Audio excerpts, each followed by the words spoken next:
కానీ అచ్చంపేటకైతే ఏం లాభం కాలేదనే విషయాన్ని స్పష్టం చేస్తూ ఉన్నాం. కొల్లాపూర్ అసెంబ్లీ నియోజకవర్గంలో ఏం జరుగుతుంది? కల్వకుర్తి ఎత్తిపోతల కింద రావాల్సిన 92,000 ఎకరాలకు నీళ్ళు వస్తున్నాయి. జూరాల ప్రాజెక్టు పాతదే అది వస్తుంది. భీమా అడిషనల్గా ఒక 35,000 ఎకరాలు దానికి యాడ్ చేసుకోగలిగినాం.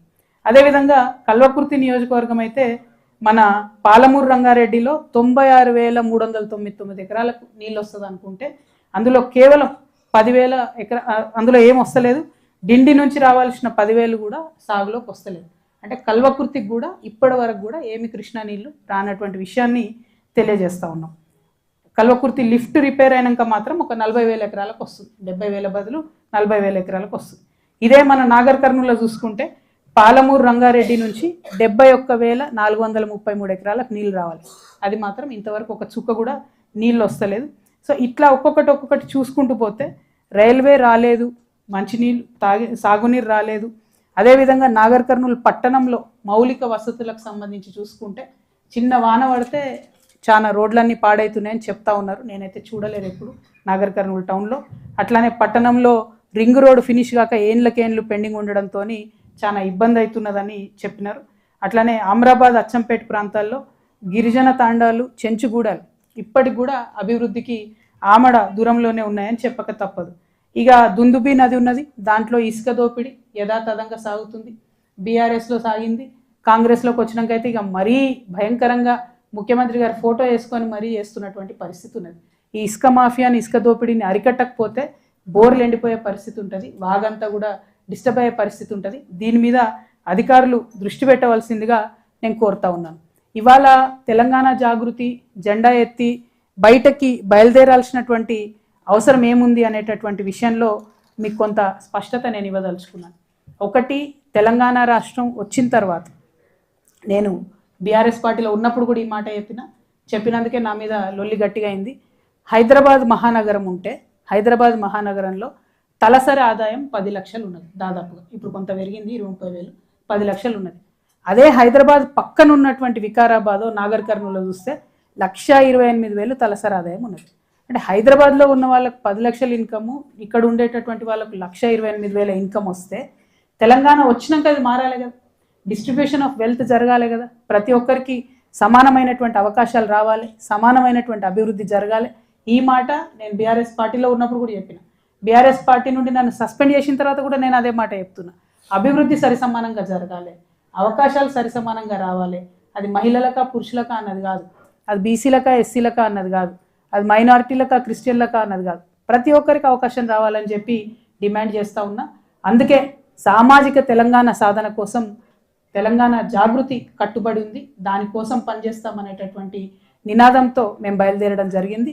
అంతకు ముందైనా ఎప్పుడు చూసినా తెలంగాణ జాగృతి సంస్థ పుట్టినప్పటి నుండి ఇప్పటి వరకు కూడా దాదాపు 80-85% మా సంస్థాగతమైనటువంటి బాధ్యతలన్నీ కూడా ఎస్సీ ఎస్టీ బీసీ మైనారిటీ మహిళలకే ఇవ్వడం జరుగుతుంది. ఫ్యూచర్లో కూడా మా ప్రాధాన్యతలు అట్లానే ఉంటాయి. సమాజంలో అందరూ బాగుండాలి, అందరం కలిసి ఉండాలనుకుంటాం. ముఖ్యంగా మేము జయశంకర్ గారు చెప్పినటువంటి ఫిలాసఫీతో పార్టీ సంస్థ పెట్టినటువంటి వాళ్ళం. जयशंकर साहब हमें हमेशा एक ही बात बताते थे कि हम जयशंकर साहब उस्मानिया यूनिवर्सिटी में काम करते थे. जब वो उस्मानिया यूनिवर्सिटी में काम करते थे, नीचे से ऊपर जाते जाते आधे बार नमस्ते करते थे, आधे बार सलाम करते हुए वो ऊपर जाते थे क्लासरूम में पहुंचने तक. लेकिन आते आते हालत ऐसा हो गई कि माइनॉरिटियों का रिप्रेजेंटेशन, चाहे वो गवर्नमेंट एम्प्लॉयमेंट में होने दीजिए, सियासत में होने दीजिए या किसी नॉमिनेटेड पोस्ट में होने दीजिए, सिवाय वक्फ बोर्ड के और हज कमेटी के अलावा कोई मेन स्ट्रीम में पोजीशंस कभी भी नहीं दिए बोल के जयशंकर साहब पहले बताते थे. तेलंगाना आने के बाद थोड़ा बदला.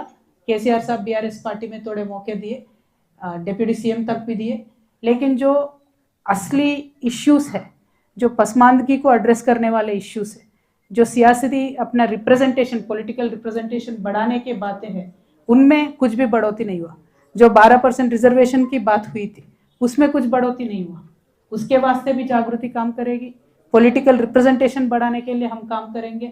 ज़रूर सबसे ज़्यादा इम्पॉर्टेंट इकोनॉमिक बेनिफिट के लिए हम काम करेंगे. चाहे बीआरएस गवर्नमेंट होने दीजिए, कांग्रेस गवर्नमेंट होने दीजिए. बजट नाम के वास्ते देते हैं, खर्चा आधा भी नहीं करते हैं माइनॉरिटीज़ के इश्यू में. और माइनॉरिटी बोले तो सिर्फ माइनॉरिटी मुस्लिम के नाम पे देके क्रिश्चियंस को, सिख्स को कम्प्लीटली इग्नोर किया गया. इसीलिए हमने तेलंगाना जागृति में 3 डिफरेंट कमेटी बनाए। माइनॉरिटी मुस्लिम कमेटी भी है, माइनॉरिटी क्रिश्चियन कमेटी भी है, माइनॉरिटी सिख कमेटी भी है। तो सबके लिए काम करने के लिए जागृति आगे बढ़ रही है। आगे चल के भी आप सबका साथ हम चाहते हैं। खासकर हमारे खवातीनों से मैं रिक्वेस्ट करना चाहती हूँ, जो आज कांग्रेस सरकार है, जितने भी वायदे वो हमारे साथ करे, उन सब में वो पीछे रह गए। चाहे वो 2500 का वायदा होने दीजिए, 1 तोला सोने का देने का वायदा होने दीजिए, और ये फी रिएम्बर्समेंट के जो अपने बच्चों के तालीम के वास्ते जो फी रिएम्बर्समेंट है वो देने में, हर चीज़ में कांग्रेस हमें फेल कर चुकी है। तो आगे एक अच्छे ऑल्टरनेटिव, जो सबके साथ लेके चलने वाला ऑल्टरनेटिव चाहिए। इसीलिए तेलंगाना जागृति आगे आई है, आपके साथ मिलके काम करेंगे, आपका साथ चाहते हैं, आपका आशीर्वाद भी चाहते हैं। సో ఈ విధంగా నాగర్ కర్నూలు ప్రజలు నేను కోరేది ఒకటే, నాగర్ కర్నూలుకి హక్కుభుక్తంగా రావాల్సినటువంటి నీళ్లు, నిధులు, నియామకాలు, వీటిలో ఏవి చూసుకున్నా కూడా రావాల్సిన వాటా ఇంకా చాలా మిగిలే ఉంది, జరగాల్సినటువంటి పోరు ఇంకా చాలా మిగిలే ఉంది. దానికోసం జాగృతి ముందుకొచ్చింది. ఇవాళ వచ్చినమా పోయినమా అన్నట్టు కాకుండా, వచ్చి ఈ 2 రోజుల్లో మేము చూసేటటువంటి సమస్యల పరిష్కారం కోసం మా కమిటీలు కూడా పటిష్టంగా నిర్మాణం చేస్తాం.